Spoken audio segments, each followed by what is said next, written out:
Good afternoon, Rachel Myrick, and I have already gone over the floor plan from the group assignment, but I just wanted to take a minute and show you the actual classroom that I teach in at pre-K.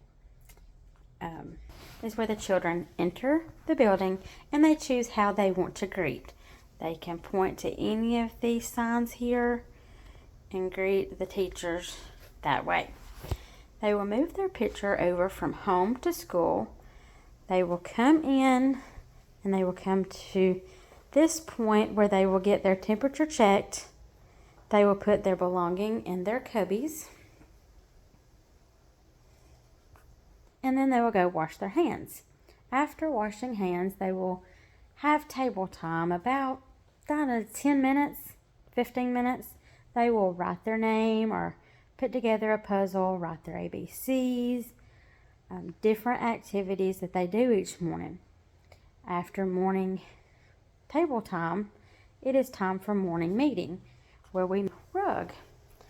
We start the morning off by singing our good morning song. We greet our friends. We then say the Pledge of Allegiance. We say our classroom pledge. We go over the weather, the day of the week that it is. We count on the calendar to the day. We go over our classroom jobs. We go over our classroom rules. And we do conscious discipline breathing. After our morning meeting, the children wash their hands and they get ready for breakfast. After breakfast, it is time then for movement and music. During movement and music carpet here, we display our songs or play our songs on our smartboard. The children, and they will sing. During movement and dance, or movement and music, the children, they learn new moves, they learn new songs. Music helps increase the vocabulary because they learn new words. And we sing songs usually based on our theme study, and this week is gardening. So we've sang songs about planting seeds, the roots grow, you have your seedling, and then you have your plant. And the children love singing songs and moving, especially their favorite songs. Movement and music, we do have story time. During story time, they will raise their hand and ask questions about different parts of the story. And we do repetitive reading. We will read the same story 3 times a week. And then we have 2 read alouds each day. So the children increase their vocabulary by listening to the story. It helps them learn to read with the repetitive reading. And they draw conclusions. We do cause and effect during reading time. And they love guessing what's going to happen next, or telling what's going to happen next and seeing if they're right. They get really excited. So we do have our centers where the children can play at any center that they want. They come here, they get their center stick, and they can choose the block area to play on, which they will play right here on the carpet. And they can use their imagination to play whatever they want to. They can increase their vocabulary, talk with their friends, and then build whatever they want to. They could build the Empire State Building if they wanted to. This is our Science Center, where here we have binoculars, different rocks, a magnifying glass, different puzzles of, that's the butterfly life cycle of a butterfly. We have magnets and shells, more magnets, magnifying glasses, and tools. Here the children, they use their hands to play. In science, they can draw conclusions, they can investigate, they predict, it's amazing watching these children play in these centers. They learn so much.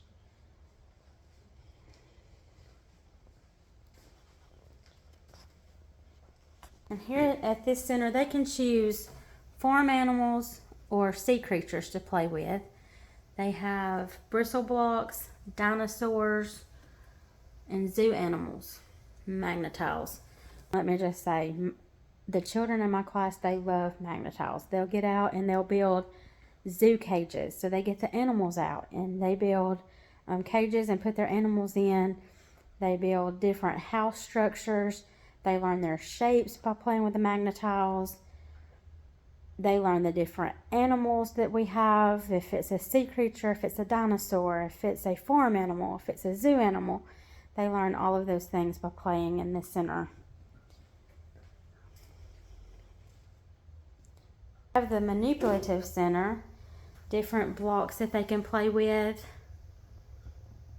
Linking toys, Legos, things like that. They can learn. They use their hands and refine their muscles by putting together these blocks, linking them, taking them apart. We have a lot of boys who love to play with the Lincoln toys. We have different puzzles that they can put together. Or these are games, really. We can, rhyming games. Children learn different rhyming words. They learn beginning sounds. They learn their colors and their shapes. Here we have an activity where they can make patterns using frogs. We have alphabet boards where they can use magnetic alphabet letters, stringing beads, and counters. They can count, sort, different things with our vehicles and bears, bugs, just rubber silicone toys that they can count with. We have cards, number cards that they can recognize the number, get the card, and count out how many to each card, or what the number says on the card.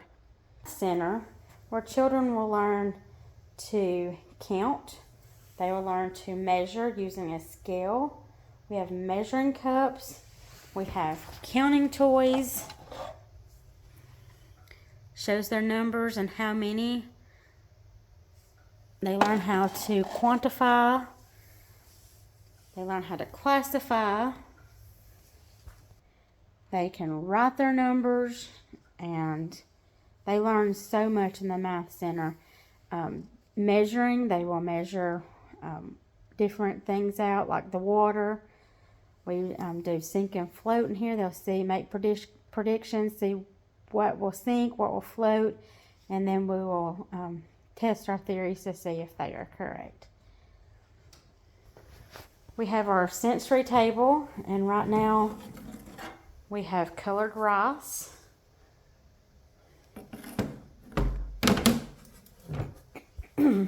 We have 2 at a time at this table, and children love to play in that. And we change this out. Since we are studying gardening, we are about to put planting soil in here and let the children play. They will be able to dig out different things, plastic, fruits or vegetables, and different things, bugs, seeds, things like that. We have our dramatic play area, where the children can play dress up. They can play chef, doctor, police, mail carrier. Right now we have gardening gloves, vases, and different flowers for the children to play with. Have a basket of flowers for the children. And then we have our kitchen set where they can sit down, have dinner, things like that, baby dolls. Center, we hear a lot about how I'm going to be just like mom. I'm going to be just like dad. Their imaginations runs wild. They're increasing their vocabulary by using their imaginations and talking in the center. We have our cots here. We have a sink for cleanup in our bathroom. Then we have our art center. It's right by the sink for easy cleanup. We have different papers, glues, pencils, markers, sponges, paints, Play-Doh trays, stamps, crayons, dot paint, different types of paper, different types of paint. We have finger paint, we have the stamp paint, the dot paint, we have the paint where they can paint on the easel. And children learn so much in the art center. They use their hands, holding the paint brushes, the markers, the colors, the dot paints, anything like that. So they're strengthening their hand muscles. They learn vocabulary, they learn science, they learn about people and how they live. If we're painting or making collages, things like that. They learn so much in the art center. They use their creative mind and just create, and then they explain what they have created in their drawing or their painting, and then we can write that for them. This we made flowers. Since we're doing gardening, we took coffee and colored them with markers and then sprayed them with water, and that made the, and then we cut out green lines and green leaves for the stem and leaves, and then we just labeled the part. Children really loved making those this week. We have our cozy corner. Here we have a poster of how you're feeling. We have our feeling buddies. We have the mirror, the goal, and then they can choose how they feel, and there's